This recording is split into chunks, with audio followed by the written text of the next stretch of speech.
काँग्रेस हे बुडतं जहाज आहे, त्यामुळे त्या बुडत्या जहाजामध्ये पाय ठेवतील अशी मला शक्यता वाटत नाही.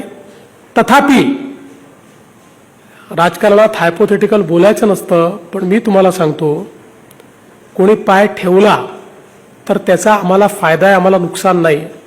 याचं कारण आम्हाला अधिकची पॉलिटिकल स्पेस ही त्याच्यामुळे उपलब्ध होते. जेवढं विरोधी पक्षाचं कन्सॉलिडेशन होईल तेवढी अतिरिक्त राजकीय स्पेस ही भारतीय जनता पक्षाला प्राप्त होणार आहे. त्यामुळे आमचं याच्यावर कुठली आमची प्रतिक्रिया नाही. आम्ही फक्त बघतो, वेट अँड वॉच. सर, तुम्ही शेती क्षेत्राच्या संदर्भात अनेक उपाययोजना केल्याचं सांगितलं, परंतु एमएसपीचा मुद्दा अनेक वर्षांपासून दशकांपासून प्रलंबित आहे. मात्र एमएसपी साठी सरकार सकारात्मक जरी असलं तरी त्यातला जो टेक्निकल ग्लिच आहे की एमएसपी पेक्षा कमी दराने जे खरेदी करतात त्यांच्यावर कारवाई, याबद्दल सरकारची काय भूमिका आहे? पहिल्यांदा तर मोदी सरकारला एका गोष्टीकरता धन्यवाद द्यावा लागेल. 2014 साली एम.एस. स्वामीनाथन यांनी रिपोर्ट दिला. 2004 साली एम.एस. स्वामीनाथन यांनी रिपोर्ट दिला. 4 पासून 14 पर्यंत यूपीएच्या सरकारने स्वामीनाथन रिपोर्ट लागू केला नाही. मोदीजींचं सरकार आल्यावर 2016 साली मोदीजींनी स्वामीनाथन रिपोर्ट लागू करून एमएसपी स्वामीनाथन रिपोर्ट प्रमाणे त्या ठिकाणी देण्याचा निर्णय केला. त्यावरही काही लोकांनी विरोध केल्यानंतर स्वतः स्वामीनाथन यांनी वृत्तपत्रामध्ये लेख लिहून हे स्पष्ट केलं की माझा रिपोर्ट हा 10 वर्ष पेंडिंग होता, तो मोदींनी लागू केलाय आणि तो नीट लागू झालेला आहे.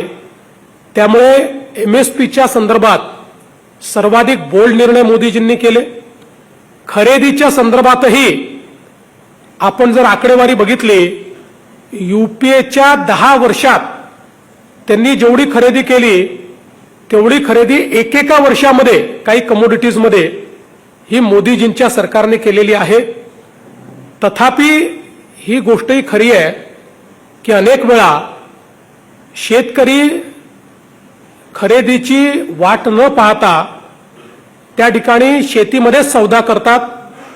व्यापारी तो सौदा घेतात आणि त्यानंतर वाढलेल्या दराचा फायदा त्या शेतकऱ्यांना मिळत नाही. म्हणूनच आपण आज आपल्याकडे स्मार्ट सारखी योजना चालवतो, नानाजी देशमुख कृषी समृद्धी योजनेसारखी योजना चालवतो, ज्याच्यामध्ये मोठ्या प्रमाणात गोडाऊन्स तयार करून शेतकऱ्यांना प्रोत्साहित करतो की त्यांनी माल गोडाऊनमध्ये ठेवून त्याच्यावर उचल घ्यावी आणि योग्य भावातच माल विकावा. अजून जास्त जनजागृती आपल्याला करावी लागेल, जास्त इन्फ्रास्ट्रक्चर तयार करावं लागेल, पण याची सुरुवात मात्र देशामध्ये आणि महाराष्ट्रात झाली. देवेंजी फॉरेन डायरेक्ट विनोद यादव दी मराठीहून. सर, फॉरेन डायरेक्ट इन्व्हेस्टमेंटमध्ये महाराष्ट्र नंबर 1 राहिलेला आहे. या 12 वर्षाच्या कार्यकालामध्ये पंतप्रधान मोदींच्या कितपत महाराष्ट्राला फायदा झालेला आहे, एक विषय. दुसरं सर, अल्निनोमध्ये शेतकरी जे आहे अडचणीत येणार आहे, मराठवाड्याच्या शेतकऱ्यांसाठी फेडण्यासाठी काय अपील करणार?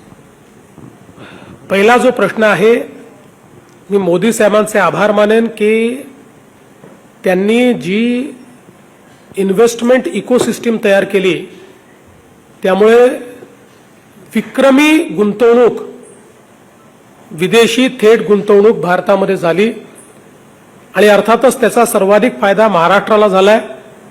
कारण आलेल्या गुंतवणुकीच्या 40% गुंतवणूक त्या महाराष्ट्राने केली आहे आणि महाराष्ट्र सातत्याने नंबर 1च आहे. आपण 2015 पासून 2019 पर्यंत नंबर 1 होतो. 21-22 मध्ये आपण 3ऱ्या-4थ्या क्रमांकावर गेलो, पण पुन्हा 23 पासून आपण नंबर 1 आहोत. याही वर्षी आपणच नंबर 1 आहोत, त्यामुळे त्याचा निश्चित फायदा झालाय. दुसरा जो विषय आहे तो अत्यंत महत्वाचा आहे. अल निनोच्या संदर्भात आपण तयारी करतो. मी माझ्या बजेटच्या भाषणामध्येच अल निनोच्या संदर्भात त्या ठिकाणी वाच्यता केली होती आणि त्याचा मोठा परिणाम आपल्या राज्यावर होईल. त्यामुळे त्याची तयारी आपण सुरू केली. आपण त्याचा टास्क फोर्स तयार केला. महाराष्ट्रातील सर्व बातम्यांचे विश्वासार्ह व्यासपीठ. सकाळच्या सर्व सोशल मीडिया प्लॅटफॉर्मला लाईक, फॉलो आणि सबस्क्राईब करा. तसंच सर्व नोटिफिकेशनसाठी बेल आयकॉन प्रेस करायला विसरू नका.